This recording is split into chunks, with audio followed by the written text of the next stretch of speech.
Chairman साहब, commissioner हमारे counsellor भी आए, बेहतरीन पॉम्पलेट बना है, आप जरूर पढ़ें।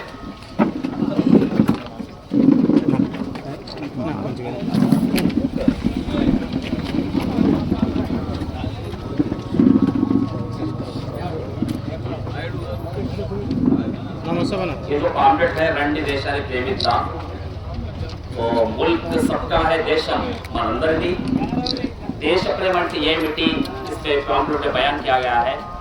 आप जरूर इसे पढ़ें, उम्मीद है पढ़ेंगे, पढ़ने के बाद इंशाअल्लाह मैसेज समझ आएगा। तो आखिरी बात साहब जो बता रहे थे ना, बहुत दिल की बात, ये मेरा फर्ज है, मेरा फर्ज बोले तो बहुत बड़ी बात।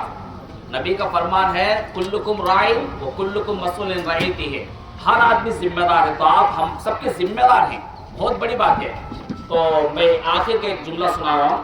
నిజమైన దేశ ప్రేమ రాజ్యాంగబద్ధమైన పాలన వ్యవస్థను బలపరచడం, ప్రభుత్వ పాలకులు, ప్రభుత్వ అధికారులు, ప్రజాప్రతినిధులు ప్రజల సమక్షంలో దేవుని సాక్షిగా చేసిన ప్రమాణ స్వీకారానికి కట్టుబడి వ్యవహరించాలి, రాజ్యాంగబద్ధమైన పాలన వ్యవస్థను బలపరచాలి, నైతిక విలువలకు ప్రాధాన్యత ఇస్తూ తమ కర్తవ్యాన్ని నిర్వర్తించాలి, ప్రజలకు రాజ్యాంగ హక్కులు కల్పించాలి, ప్రజల మధ్యన మత సామరస్య వాతావరణాన్ని, పరమత సహనాన్ని, సోదర సత్సంబంధాలను పెంపొందింపచేయాలి, తుచ్చమైన రాజకీయ ప్రయోజనాల కోసం ఆరాధనాలయాలను సాధనాలుగా వాడుకుంటున్న స్వార్థపరులకు, అవకాశవాదులకు అడ్డుకట్టు వేయాలి, ధార్మిక ప్రముఖులపై అనుచితమైన అసభ్యకరమైన వ్యాఖ్యలు చేసి దేశ ప్రజల మధ్యన మత కలహాలు సృష్టిస్తున్న మతోన్మాదులను కఠినంగా శిక్షించి దేశ సమైక్యతను, దేశ విశిష్టతను కాపాడాలి,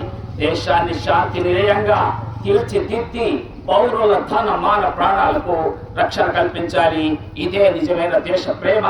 దేశమును ప్రేమించుమన్నా, మంచి అన్నది పెంచుమన్నా, వట్టి మాటలు కట్టి పెట్టోయ్, గట్టి మేతలు పెట్టోయ్. జై హింద్.